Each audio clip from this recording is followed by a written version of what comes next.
తెలంగాణ భవన్లో రాష్ట్ర అవతరణ దినోత్సవం సందర్భంగా బీఆర్ఎస్ పార్టీ నూతన ఉత్సాహం. ఈ కార్యక్రమానికి తెలంగాణ రాష్ట్ర వ్యాప్తంగా జాతీయ జెండా ఎగురవేయడం జరిగింది. తెలంగాణ భవన్లో కూడా జెండా కార్యక్రమం విజయవంతం చేశారు.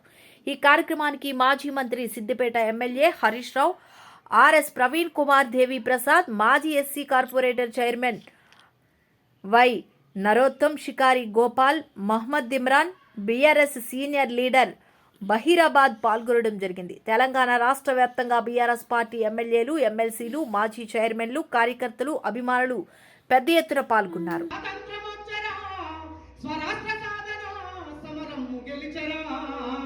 కంటి పాప కలలు గన్న తెలంగాణ రాష్ట్రము కంటి పాప